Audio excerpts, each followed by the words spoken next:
ఓ ప్రభువా, నా పెదవులను తెరువుము,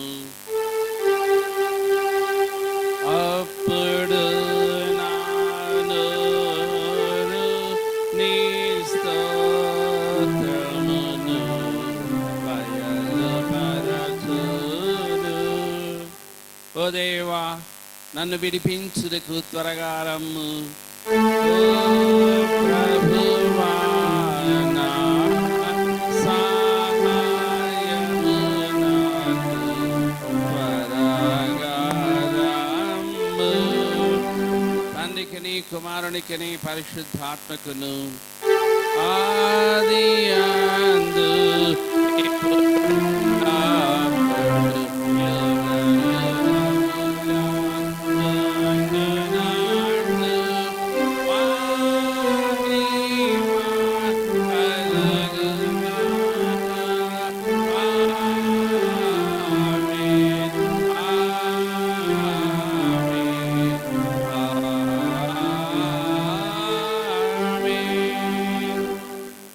కీర్తనల గ్రంథము నుండి 69వ కీర్తన ఉత్తర ప్రత్యుత్తర రీతిగా చదువుకుందాం. శ్రీమతి మంజుల గారు మనల్ని నడిపిస్తారు. కీర్తనల గ్రంథం 69వ అధ్యాయం 1 నుంచి 10 వరకు అండి. దేవా, జలములు నా ప్రాణము మీద పొర్లుచున్నవి, నన్ను రక్షింపుము. ఇలుక ఇయ్యని అగాధమైన దొంగ ఊబిలో నేను దిగిపోవచ్చున్నాను. అగాధ జలముల్లో నేను దిగబడి ఉన్నాను. వరదలు నన్ను ముంచివేయుచున్నవి. నేను మొరపెట్టుట చేత అలసిన్నాను, నా గొంతుక ఎండిపోయాను. నా దేవుని కొరకు కనిపెట్టుట చేత నా కన్నులు క్షీణించిపోయాను. నిర్మితముగా నా మీద పగపట్టువారు నా తల వెంట్రుకల కంటే విస్తారముగా ఉన్నారు. అబద్ధంను బట్టి నాకు శత్రువులై నన్ను సంహరింప గోరువారు అనేకులు. నేను దోచుకొనని దానిని నేను ఇచ్చుకొనవలసి వచ్చాను. నా బుద్ధిహీనత నీకు తెలిసే ఉన్నది, నా అపరాధములు నీకు మరుగైనవి కావు. ప్రభువా, సైన్యములకు అధిపతి యెహోవా, నీ కొరకు కనిపెట్టుకుని వారికి నా వలన సిగ్గు కలుగనీయకుము. ఇజ్రాయేల్ దేవా, నిన్ను వెదుగు వారిని నా వలన అవమానము నొందనీయకుము. ఈ నిమిత్తము నేను నింద నొందిన వాడనైతిని, ఈ నిమిత్తము సిగ్గు నామకమును కప్పాను. నా సహోదరులకు నేను అన్యుడనైతిని, నా తల్లి కుమారులకు పరుడనైతిని. ఇంటిని గుచ్చిన ఆసక్తి నన్ను భక్షించినది, నేను నిందించిన వారి నిందలు నా మీద పడి ఉన్నది. ఉపవాసం ఉండి నేను కన్నీరు విడవగా అది నాకు నిందాస్పదమైంది.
నేటి దిన ధ్యానంనకై ఏర్పాటు చేయబడిన సువార్త పాఠ్యభాగము మత్తయి రాసిన సువార్త 25వ అధ్యాయము 19వ వచనం నుంచి 30వ వచనం వరకు.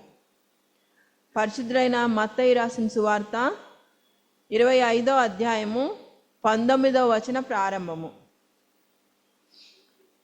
బహుకాలమైన తరువాత ఆ దాసుల యజమానుడు వచ్చి వారి యొద్ద లెక్క చూచుకొనెను. అప్పుడు 5 తలాంతులు తీసుకొనిన వాడు మరి 5 తలాంతులు తెచ్చి, అయ్యా, నీవు నాకు 5 తలాంతులు అప్పగించితివే, అవియుగాక మరి 5 తలాంతులు సంపాదించితినని చెప్పెను. అతని యజమానుడు, భళా నమ్మకమైన మంచి దాసుడా, నీవు ఈ కొంచెంలో నమ్మకముగా ఉంటివి, నిన్ను అనేకమైన వాటి మీద నియమించదను, నీ యజమానుని సంతోషములో పాలు పొందుమని అతనితో చెప్పెను. అలాగే 2 తలాంతులు తీసుకొనిన వాడు వచ్చి, అయ్యా, నీవు నాకు 2 తలాంతులు అప్పగించితివే, అవియుగాక మరి 2 తలాంతులు సంపాదించితినని చెప్పెను. అతని యజమానుడు, భళా నమ్మకమైన మంచి దాసుడా, నీవు ఈ కొంచెంలో నమ్మకముగా ఉంటివి, నిన్ను అనేకమైన వాటి మీద నియమించదను, నీ యజమానుని సంతోషంలో పాలు పొందుమని అతనితో చెప్పెను.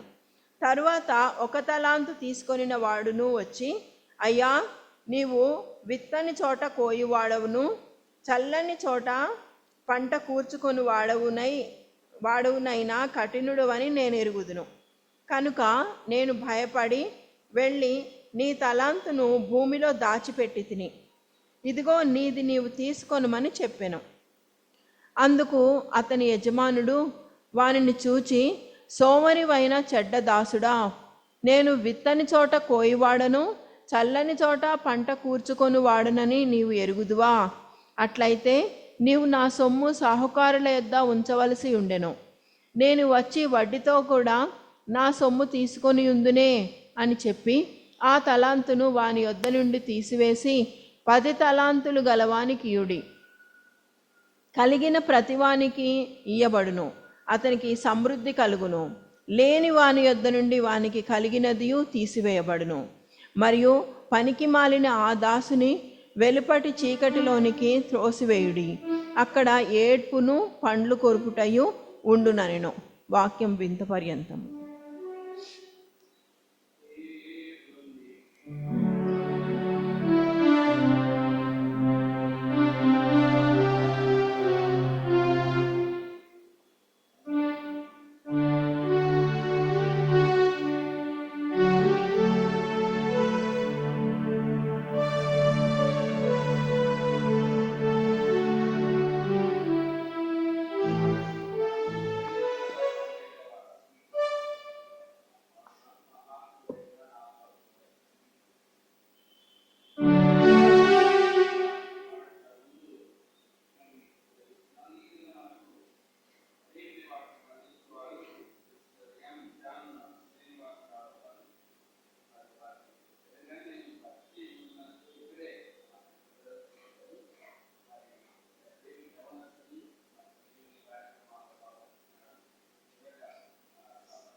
ప్రార్థన చేసుకుందాం. ప్రేమ దయగల మా తండ్రి, ఈ దినం నాయన తండ్రి మిమ్మల్ని స్తుతించుకుంటూ ఆరాధించుటకు మీరు ఇచ్చినటువంటి భాగ్యాన్ని బట్టి మీకు వందనములు నాయన. చిన్న మందగా చేరి మిమ్మల్ని ఆరాధించి స్తుతించున్నాం నాయన. ఇప్పుడు వాక్యం వినిచుండగా వినగలిగే చెవులు, గ్రహించగలే ఆత్మను మాకు మీరే అనుగ్రహించండి నాయన. నన్ను మీరే మరుగు చేసి నా నోటిని పూరగా మీరే వాడుకొని మీరే మాట్లాడమని యేసుక్రీస్తు నామంలో మిక్కిల వినయంతో బ్రతిమలాడి వేడుకొంచున్నాం తండ్రి. ఆమేన్.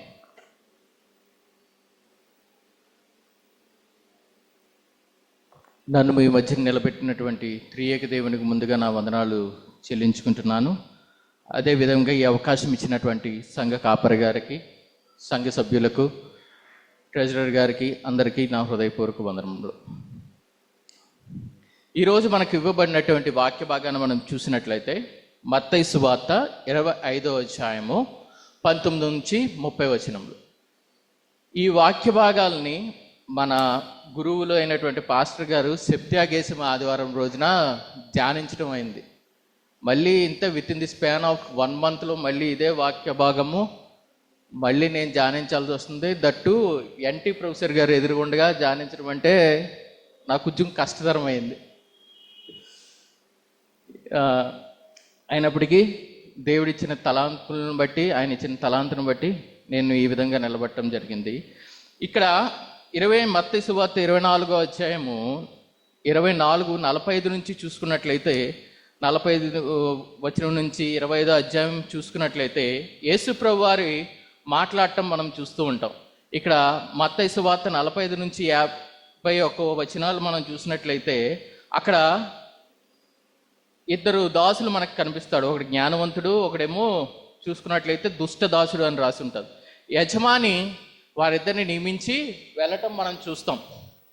సేమ్ ఇట్లానే మనం తలంతుల ఉపమానము ఈరోజు చదివినటువంటి పాఠ్యభాగంలో కూడా మనం చూస్తాం. యజమాని రాక ఆలస్యం అయినప్పటికీ ఆయన తిరిగి వచ్చేసరికి ఆ జ్ఞానవంతుడైన దాసు తనకు అప్పగింపబడినటువంటి పనిని నమ్మకంగా చేయటం మనం చూస్తూ ఉంటాం. దుష్టదాసుడు తనకిచ్చినటువంటి అధికారాన్ని నిర్లక్ష్యం చేసి దుర్వినియోగం చేస్తున్నట్టు మనము ఆ వచనాల్లో చూస్తాం. దానికి బహుమానంగా ఆ దుష్టదాసుడికి శిక్ష పొందుతాడు.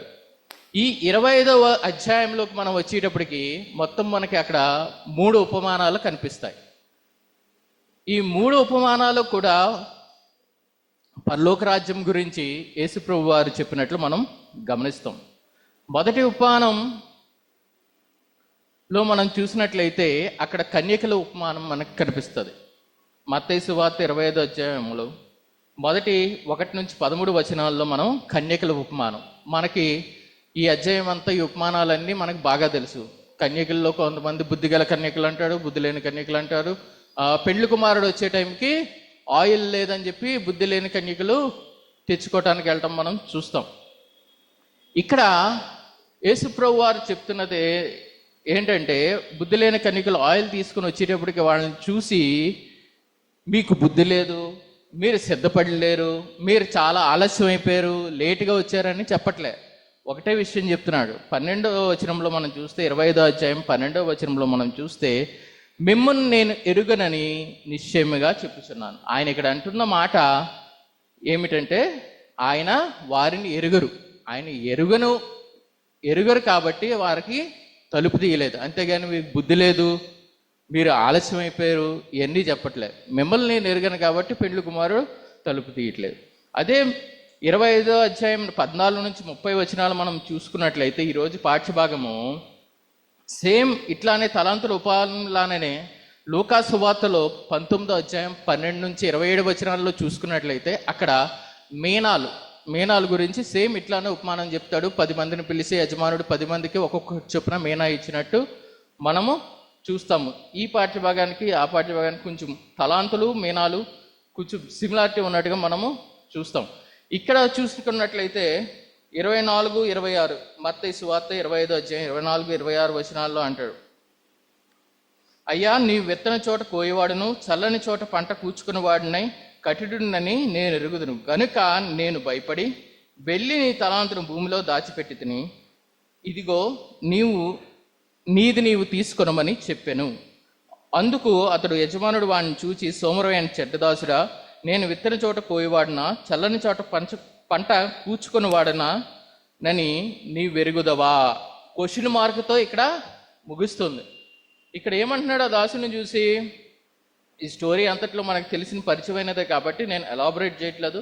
నీవు సోమరమైనందున నిన్ను తిరస్కరించట్లేదు. ఏమంటున్నాడు ఇక్కడ? చెడ్డదాసుడా, నేను విత్తన చోట కోయివాడను, చల్లని చోట పంట కూర్చుకునేవాడని నీ వెరుగుదవా అని అడుగుతున్నాడు.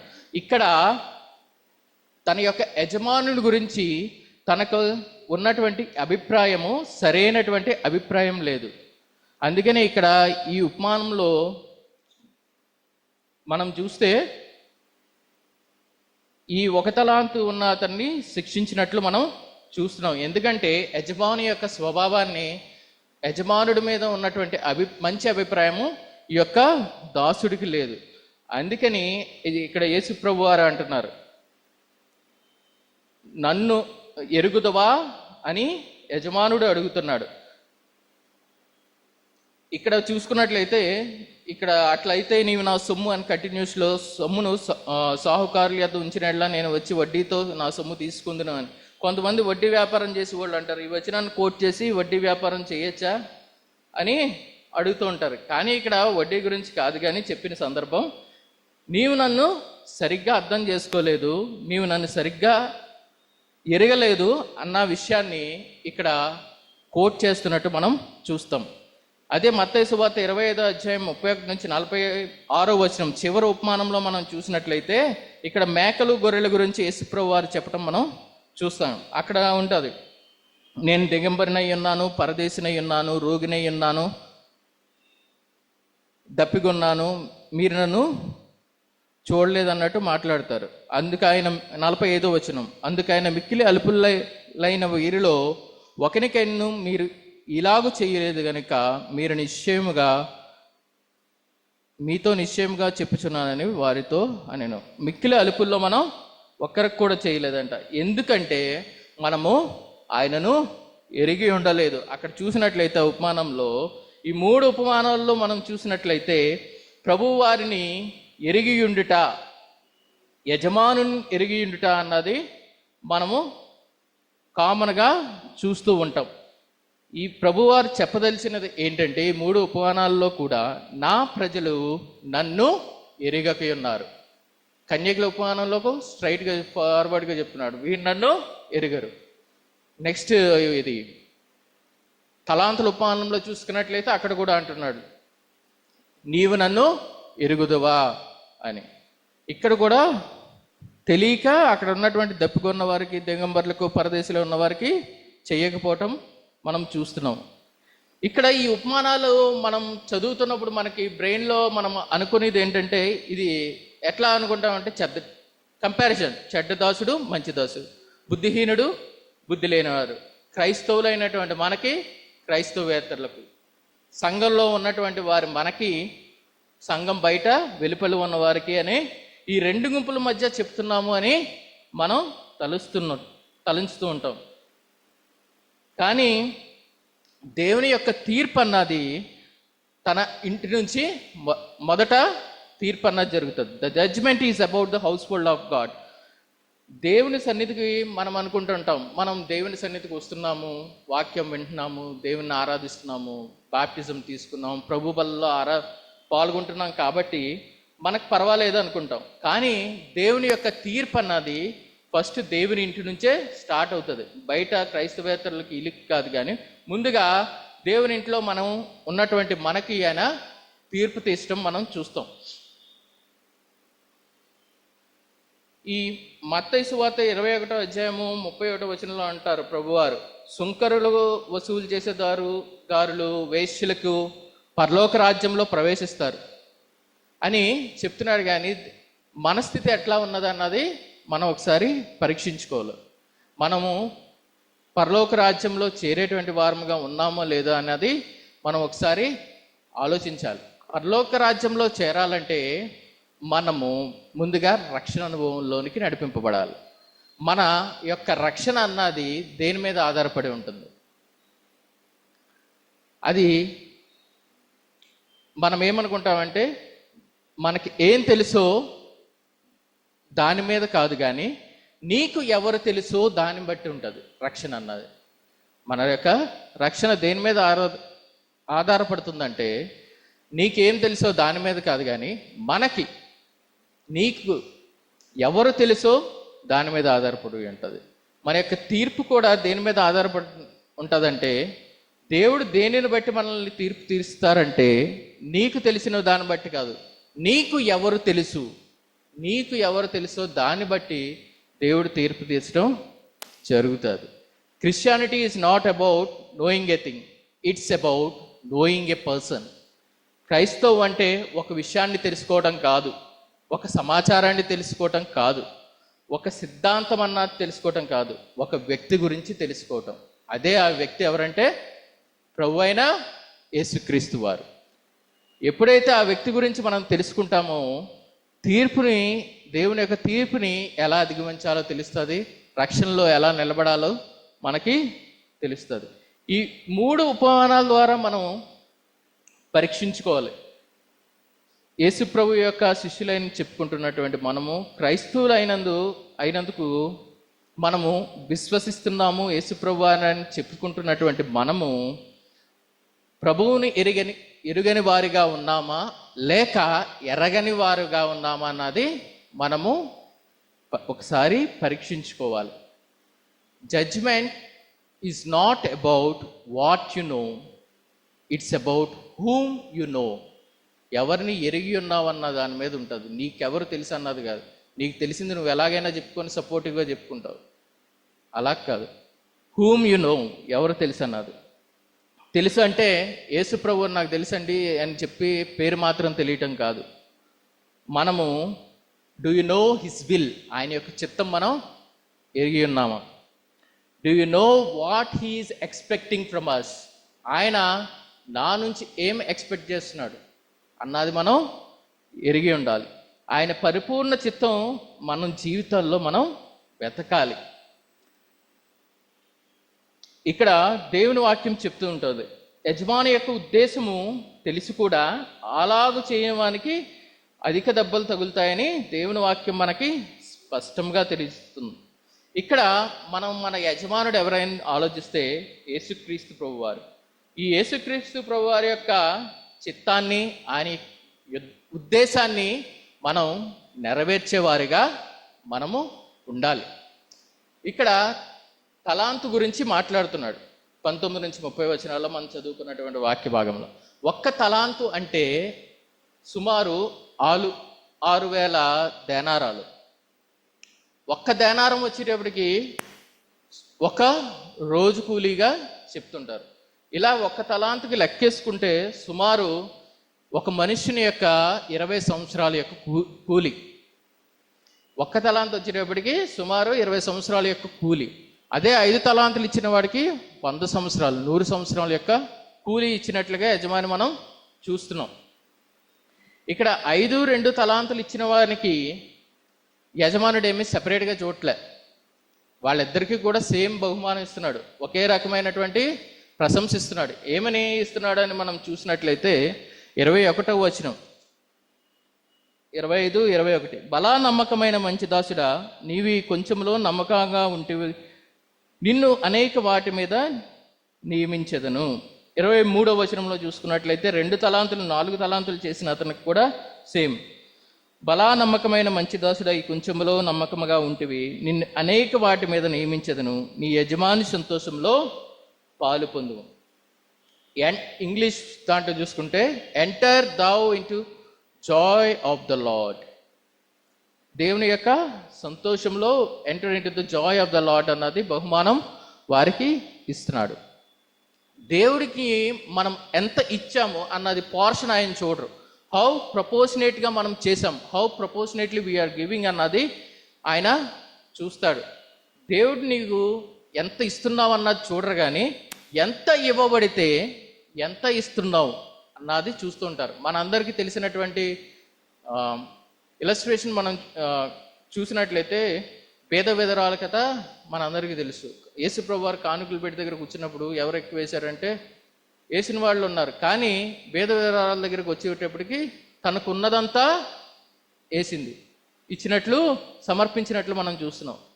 అందుకనే అంటున్నాడు, నీవెంత ఇస్తున్నావో ఆయన చూడరు, కానీ నీకు ఎంత ఇవ్వబడితే నువ్వు ఎంత దేవునికి ఇస్తున్నావు, నీకు ఇచ్చినటువంటి టాలెంట్స్లో, సమయంలో కానీ వాట్ ఎవర్ ఇట్ మేబీ, నువ్వు ఎంత దేవునికి ఇస్తున్నావు అన్నది మనం ఆయన చూస్తూ ఉంటారు. ఎన్ని ఆశీర్వాదాలు మనం పొందుతున్నాం, ఎంత జ్ఞానాన్ని దేవుడు మనకి ఇచ్చాడు. దేవుడు మనకి చాలా అవకాశాలు ఇస్తూనే ఉన్నారు ఈ జీవిత ప్రయాణంలో.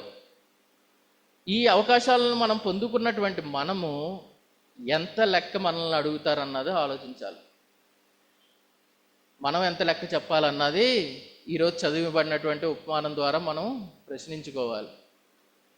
ఆయన పనిని మనం ఎంత నమ్మకంగా చేస్తున్నామో అని ఆలోచించాలి. అందుకని యజమానుడు ఇక్కడ అంటున్నారు, ఏమన్నా ఈ కొంచెంలో నమ్మకముగా ఉంటుంది. నమ్మకం ఎంత నమ్మకముగా మనం చేస్తున్నామన్నది చూడాలి. How we are serving our Lord, ఏ విధంగా మనం దేవుని పరిచర్య చేస్తున్నామో ఒకసారి మనం ఆలోచించాలి. ఇక్కడ 1 తలాంతు ఇచ్చినటువంటి దాసుడిని చూసినట్లయితే 24-25 వచనాల్లో అంటాడు, అయ్యా నువ్వు వెత్తని చోట పోయేవాడును, చల్లని చోట పంట కూర్చుని వాడునైనా కఠినుడు అయిన నేను ఎరుగుదును గనుక నేను భయపడి. ఇక్కడ చూసినట్లయితే ఈ 1 తలాంతు ఇచ్చినటువంటి దాసుడు భయపడినట్టు మనం చూస్తున్నాం. ఇతను భయానికి కారణం ఏమిటి అని మనం ఆలోచన చేస్తే, యజమానుడిని ఇతను సరిగ్గా అర్థం చేసుకోలేకపోవటం, యజమానుడి యొక్క స్వభావాన్ని సరిగ్గా అర్థం చేసుకోలేదు. సరిగ్గా అర్థం చేసుకోపోవటం వల్ల యజమానుడికి భయపడినట్టు ఇక్కడ మనం చూస్తూ ఉన్నాం. అండ్ మరొకటి ఏంటంటే, పరిచర్య యొక్క అర్థాన్ని సరిగ్గా తెలుసుకోలేకపోయాడు. దీనివల్ల అతను భయపడినట్లు మనం గ్రహించగలం. ఏంటి ఈ ఉపమానం చదివేటప్పుడు అనిపించింది, ఒకటికి 5, ఒకటి 2, ఒకటి 1, ఏంటి డిఫరెన్సియేషన్ అన్నది అర్థం కాలేదు. చిన్నప్పుడు సండే స్కూల్లోనూ అందరూ చెప్పినప్పుడు బాగానే ఉంది, కానీ చేస్తున్నప్పుడు నాకు అర్థం కాలేదు, ఎందుకు ఇలా డిఫరెన్స్గా చూస్తాడా దేవుడు కూడాను ఏంటి అని అనిపించి కొంచెం 5 వర్సెస్ చదవటానికి వెళ్ళా. 5 వర్సెస్ చదివితే 14వ వచనంలో ఉంటుంది, ఒక మనుష్యుడు దేశాంతరమునకు ప్రయాణమై తన దాసులను పిలిచి తన ఆస్తిని వారికి అప్పగించినట్లు అతడు ఒకనికి 5 తలాంతులు, ఒకనికి 2, ఒకనికి 1 ఎవని సామర్థ్యము చొప్పున. ఇక్కడ ఈ తలాంతుల్లో ఈ డిఫరెన్సియేషన్ ఎందుకు చూపించాడంటే, సామర్థ్యం, ఎవని సామర్థ్యం చొప్పున వారికి ఇచ్చాడు. ఈ సంగతి 3వ వాడు 1 తలాంతు తీసుకున్నవాడు అర్థం చేసుకోలేకపోయాడు. ఒకవేళ 1 తలాంతు తీసుకున్నటువంటి 3వ దాసుడు అనుకుంటూ ఉండొచ్చు, 5 తలాంతులు ఇచ్చాడు, 2 తలాంతులు కొంతమందికి ఇచ్చాడు, ఎందుకు వాళ్ళకి ఇచ్చారని ఆలోచిస్తూ ఉండొచ్చు. ఒకవేళ మేబీ నాకు 1 ఇచ్చాడు, నాకు 1 ఇవ్వటానికి గల కారణం ఏంటి అని ఆలోచిస్తూ ఉంటారు. ప్రభువు మనకి అప్పగించబడినటువంటి పని కానీ, మనకి ఏర్పాటు చేయబడినటువంటి పని కానీ, దానికోసం మనం ఆలోచించాలి.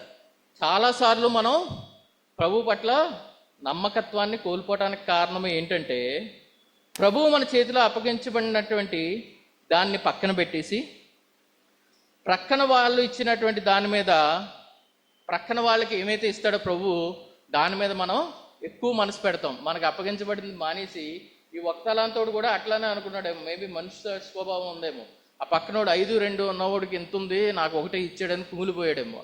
దానివల్ల యజమాని మీద తిట్టుకున్నాడు, ఇలాగ నువ్వు చేస్తావని. ఆయన యొక్క స్వభావాన్ని ఇలస్ట్రేట్ చేశాడు. మనం కూడా అట్లానే మనకు అప్పగిపోయినటువంటి దాన్ని మనం మర్చిపోయి పక్కన వాళ్ళ మీద మనసు పెట్టి ఆలోచిస్తున్నామేమో ఒకసారి మనం గమనించుకోవాలి. దేవుడు మనకి అప్పగింపబడిన దాన్ని బట్టి మనల్ని లెక్క అడుగుతారు.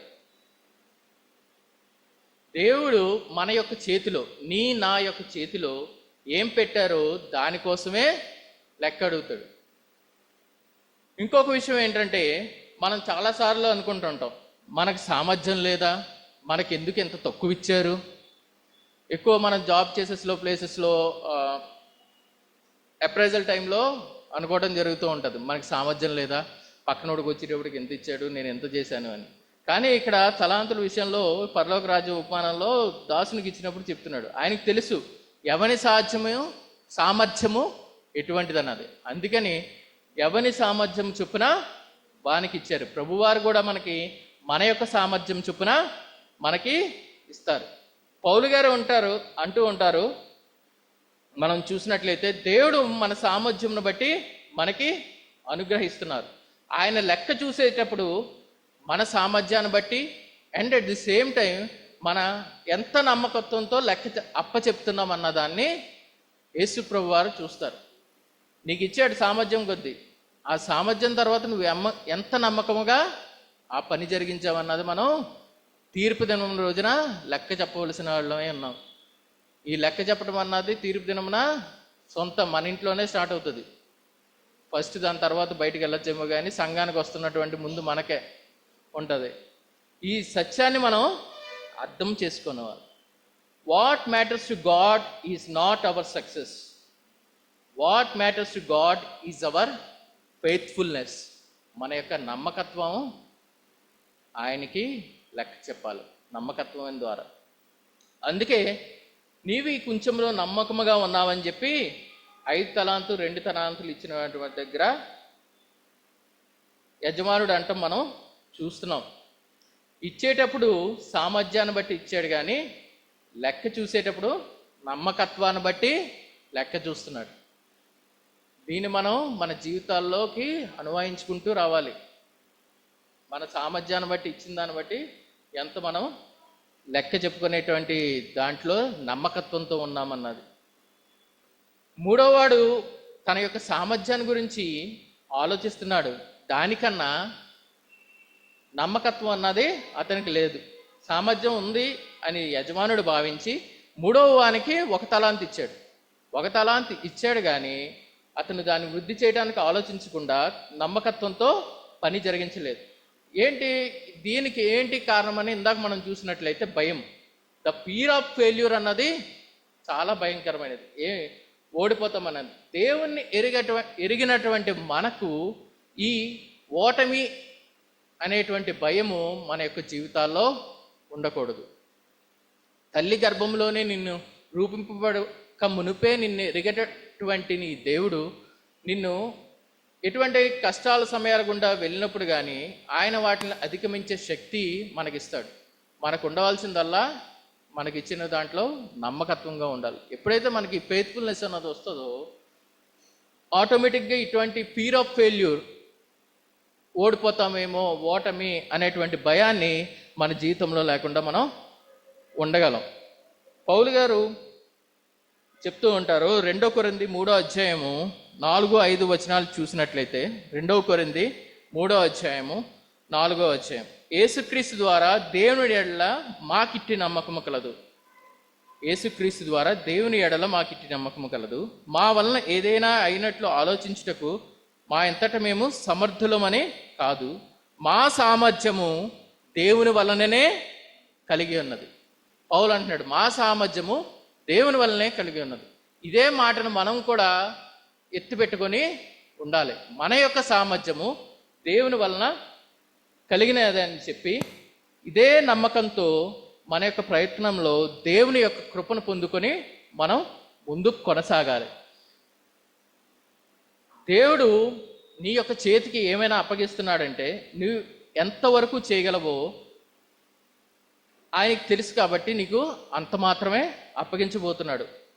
కొన్నిసార్లు అనుకుంటాం, నేను బలహీనుడిని, నేను ఈ పని చేయలేను, దేవుడు నాకు ఎందుకు ఇచ్చాడు ఇటువంటిది, నేను ఈ భారాన్ని మోయగలనా. ఈ కష్టాలు గుండా వెళ్ళినప్పుడు లేకపోతే కొన్ని పనులు మనకి అప్పగింపబడినప్పుడు మనం అనుకుంటూ ఉంటాం. కానీ దేవుడు మనకి ఆ పనిని సంపూర్తి చేయగలటువంటి సామర్థ్యము కూడా ఆయనే అనుగ్రహించగలరు. ఈ యొక్క లెక్క చెప్పటానికి దేవుడు తన యొక్క సమృద్ధి అయినటువంటి సామర్థ్యాన్ని మనకు ఆయన ఇస్తారు. బలహీనటువంటి స్థితిలో ఉన్నప్పుడు కూడా ఆయన సామర్థ్యము కలుగు చేయగలిగేటువంటి దేవుడై ఉన్నాడు. మనం ఎప్పుడైతే నమ్మకంగా ఉండాలి, మనం నమ్మకంతో మనకు అప్పగినటువంటి పనులను చేస్తూ ఉండాలి. మన యొక్క పరిచర్యను జరిగిస్తూ ఉండాలి. దేవుని రాజ్యానికి కట్టడంలో ఆయన మన యొక్క యజమానునికి, మన యొక్క యజమానుడు ఎవరంటే యేసుక్రీస్తు ప్రభువారు. మన యొక్క దేవుని రాజ్యము, ఆయన యొక్క పనుల్లో, ఆయన యొక్క పరిచర్యలో మనం యజమానునికి సంతోషం కలిగించేవారుగా ఉండాలి. బలా నమ్మకమైన మంచి దాసుడా, ఈ కొద్దిలో నమ్మకముగా ఉన్నామని. Enter into the joy of the Lord. ఆయన యొక్క సంతోషంలో పాలివారంగా ఉండాలి. We have to rejoice in the Lord. మనము ఆయన సంతోషంలో పాలివారం.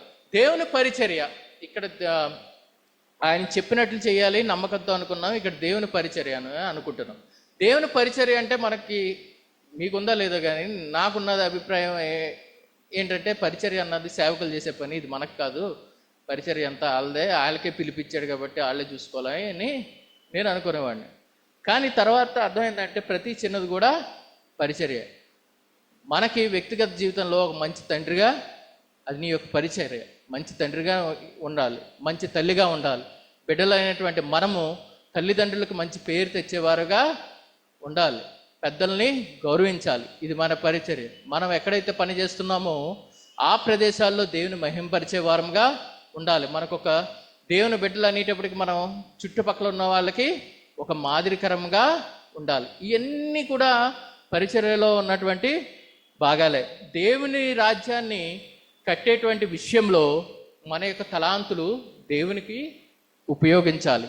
మన పరిచర్యలో ఎంత నమ్మకంగా ఉంటున్నాం, మనకి ఇవ్వనటువంటి రోల్ ఏమైతే ఉందో, ఒక తల్లిగా, తండ్రిగా, లేకపోతే ఒక ఫిలాసఫర్గా, ఒక అడ్వైజర్గా, లేకపోతే ఒక నీకేమైతే బాధ్యత అప్పగింపబడినదో అది మనం ఎంత నమ్మకంగా చేస్తున్నామో అన్నది మనం చూసుకోవాలి. ఈ పరిచర్య అంటే ఆయన యొక్క చిత్తము జరిగించాలి. ఆయన మహిమ కొరకు మనం కార్యాలను చేయాలి. ఆయన యొక్క మహిమ కొరకు మనము జీవించాలి. ఆయనకు ఇష్టమైన వారంగా మనము జీవించాలి, పనులు జరిగించాలి. ఇవన్నీ చేయటానికి మనకి పరిశుద్ధాత్మని యొక్క దేవుని సహాయం కావాలి. మన మటుకు మనము చేయలేదు. ఆయన మనకి సామర్థ్యం ఇచ్చాడు, బట్ మనకు బూస్టప్ కావాల్సింది పరిశుద్ధాత్మ దేవుని సహాయం మనకు కావాలి. దానికి నమ్మకం అన్నది ఉండాలి. ఇది చేయగలనని మనకి అందరికీ కూడా ఆత్మవరాలు, ఆత్మ సామర్థ్యం అన్నది కూడా ఒకేలాగా ఇవ్వలేదు. డిఫరెంట్గా ఇచ్చినట్టు మనం చూస్తాం. ఎవరికి ఈ ఆత్మవరాలు, ఇక్కడ ఆత్మ సామర్థ్యం కలుగుతుందని మనం ఆలోచన చేసినట్లయితే, ఎవరికైతే దేవుని యొక్క ఆత్మ కలిగి ఉంటారో వాళ్ళకి మాత్రమే ఉంటుంది. ఆయనను ఎరిగిన వారికి మాత్రమే ఇస్తారు.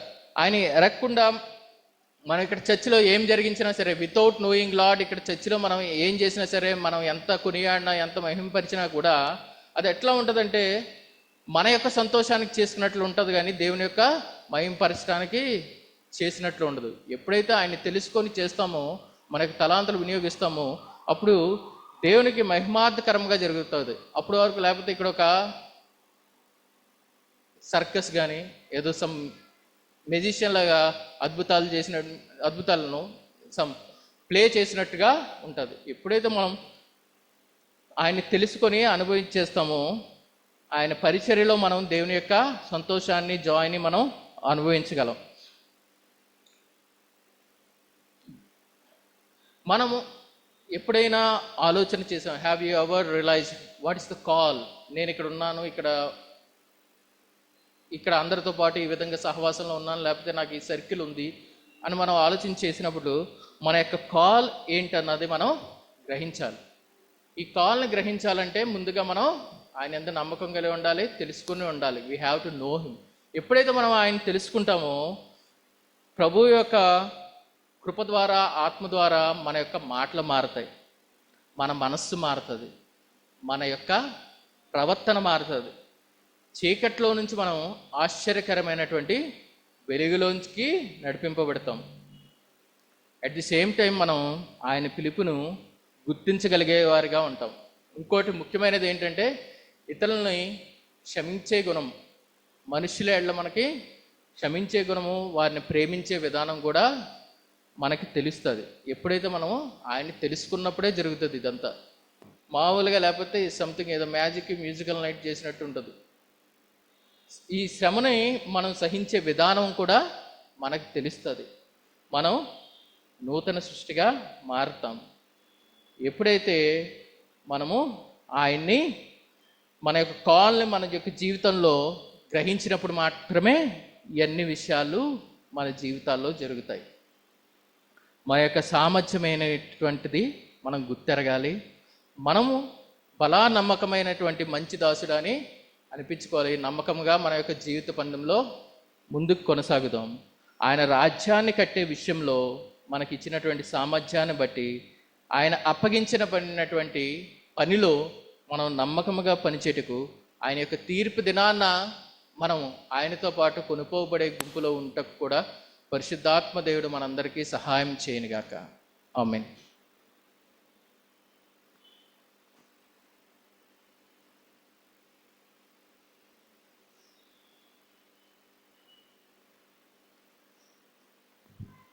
మిస్టర్ ఎం జాన్ శ్రీనివాసరావు గారు చాలా చక్కగా దేవుని వాక్యం అందించారు. వారికి మనందరి తరపున హృదయపూర్వకమైన వందనాలు తెలియజేస్తూ ఉన్నాను.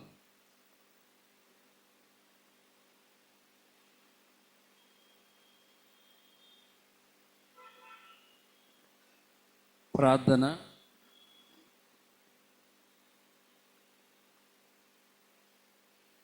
ప్రత్యేకమైన పాట శ్రీమతి షూలమితి గారు పాట.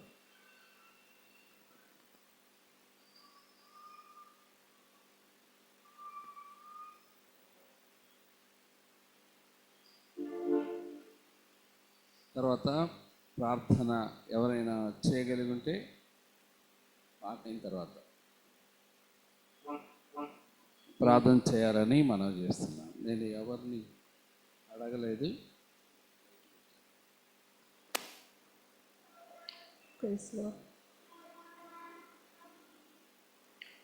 ఏ రీతి స్తుతింతును ఓ యేసు నాదా దైవమా, ఏ రీతి వర్ణింతును నీ ప్రేమ మధురంబును, నీ కృపలన్నీ తలపోసుకొనుచు నీ పాదాలు చేరానయ్యా, నీకు కృతజ్ఞతలు చెల్లింపమదిలో నా కన్నీళ్ళు మిగిలాయ్యా. ఏ రీతి స్తుతింతును ఓ యేసు నాదా దైవమా.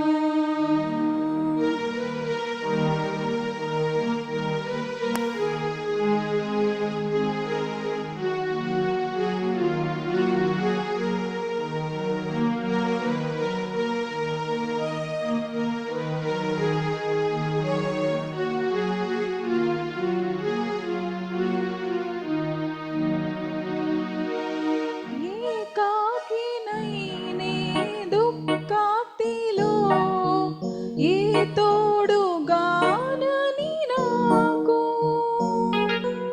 ఏమౌదును ఎటు పోదును ఎటు తోచకనున్న నన్ను,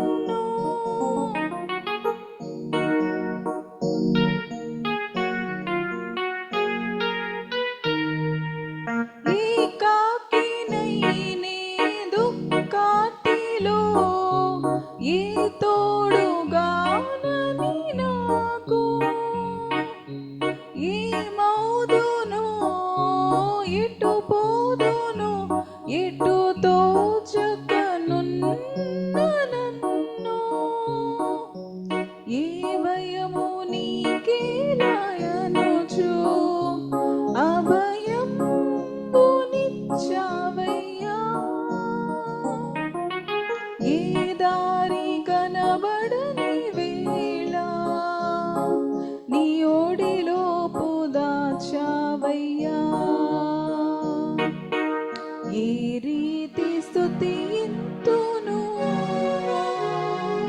ఓ యేసు నాదా దైవమా, ఏ రీతి వర్ణింతును నీ ప్రేమ మధురంబును, నీ కృపలన్నీ తలపోసుకొనుచు నీ పాదాలు చేరానయ్యా, నీకు కృతజ్ఞతలు చెల్లింపమదిలో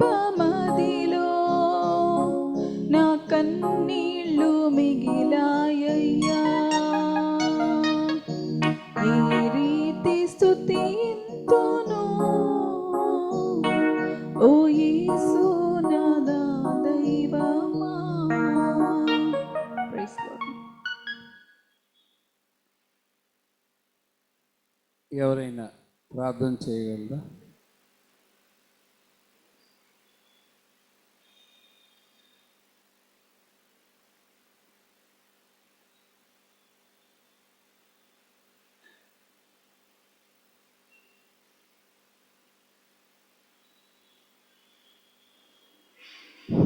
అతి పరిశుద్ధుడా, దయమేడా, నీ యొక్క పరిశుద్ధ పాదనకు వెళ్ళలేని వందనం స్తోత్రం చెల్లించుకుంటున్నాం రాజా.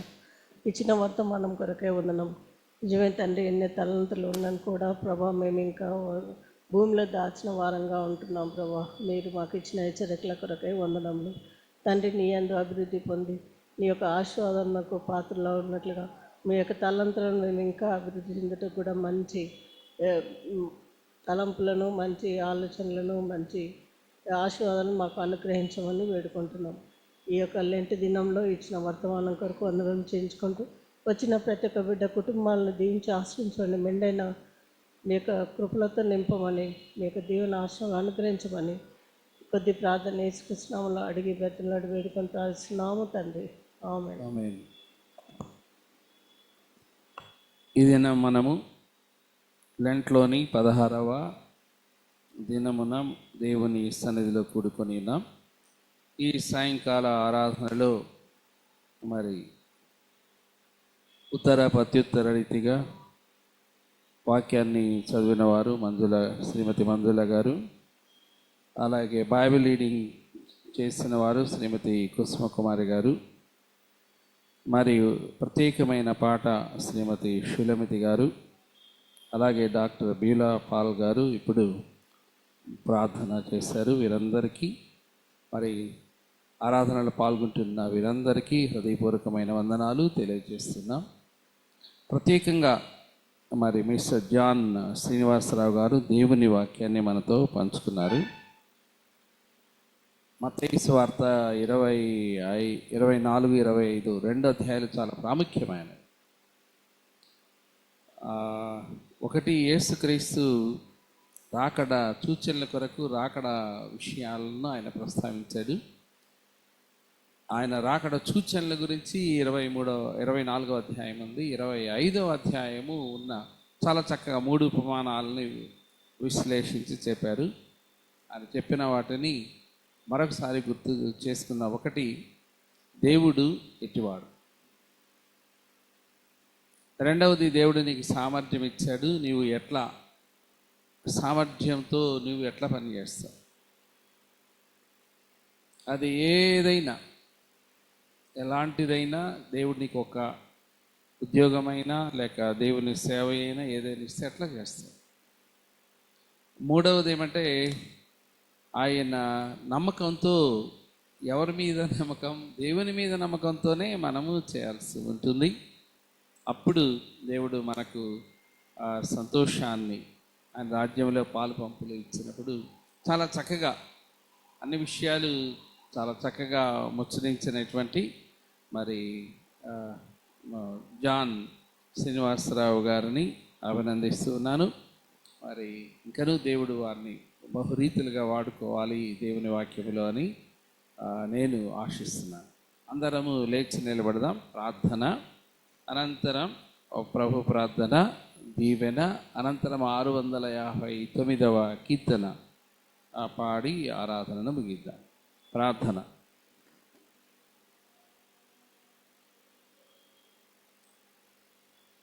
ప్రేమపూర్ణుడైన పరలోకపు తండ్రి,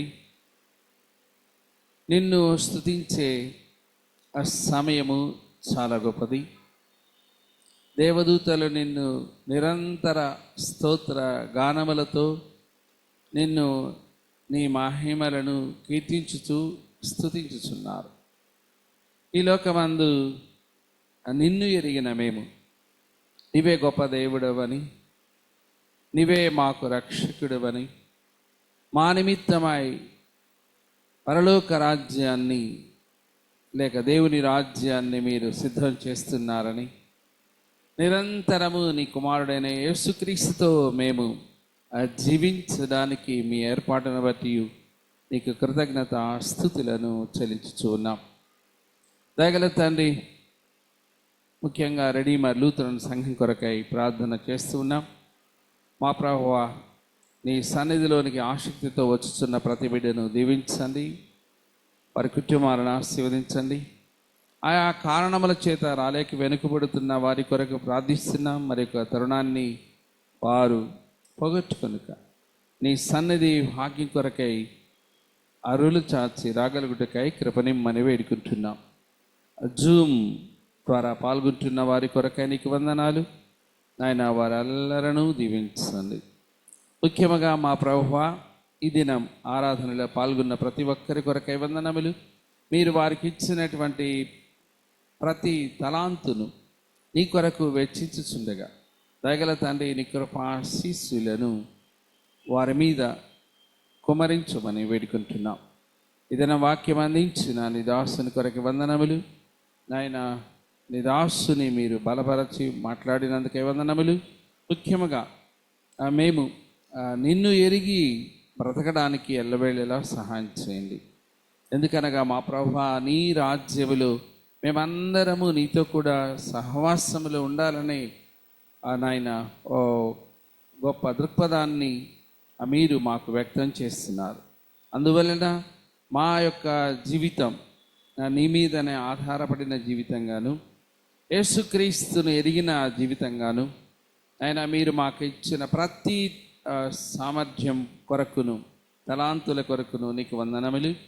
ముఖ్యంగా మా ప్రభువా, రెడీమర్ లూథరన్ సంఘంలో ఉన్న ప్రతి ఒక్కరు కూడా ఆయన తమకు ఇవ్వబడిన శ్రేష్టమైన ఆ జీవితాలను నీకు సమర్పించుకుంటూ బ్రతకడానికి నీ ఆత్మ సహాయం వారికి అనుగ్రహించమని వేడుకుంటున్నాం.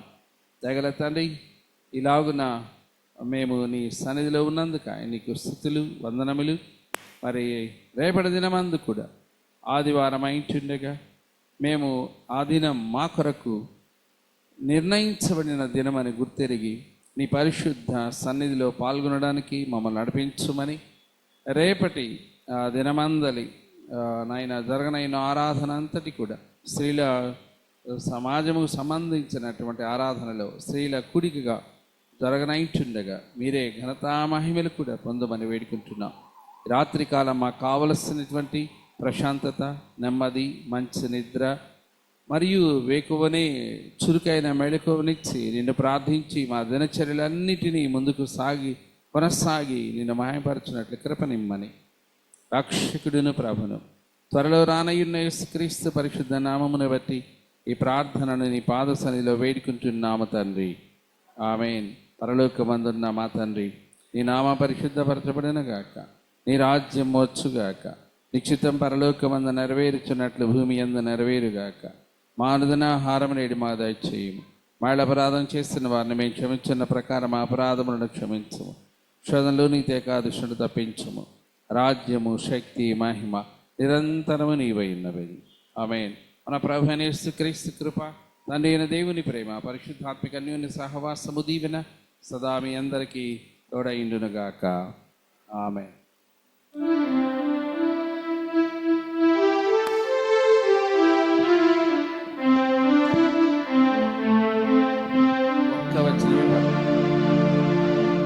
నీవు చేసిన ఉపకారములకు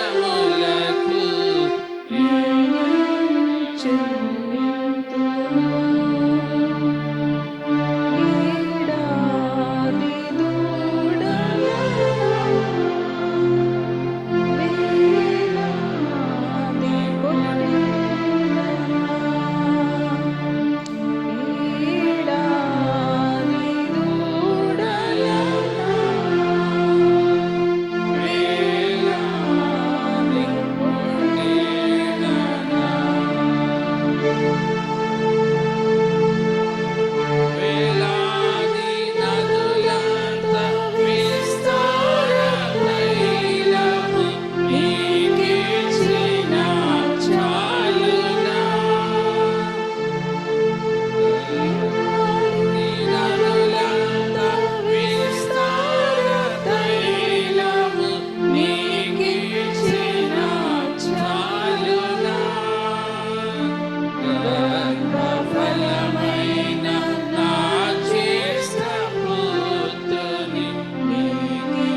ఇప్పుడు మనకు టిఫిన్స్ ఏర్పాటు చేస్తున్నారు. వారు శ్రీ ప్రసన్న కుమార్ గారు, వారి కుటుంబము అని మీకు తెలియజేస్తూ ఉన్నాను. మరియు రేపటి దినమ మరి మనము స్త్రీల సమాజం తరఫున ఒక ప్రత్యేకమైన ఆరాధన ఉంటుంది. దానిలో శ్రీమతి అనిత గారు మనకు దేవుని వాక్యాన్ని, రెవరెండ్ అనిత గారు దేవుని వాక్యాన్ని రేపు మనకు అందిస్తారు. కాబట్టి ఆసక్తి పాల్గొనాలని మనం చేస్తున్నాను.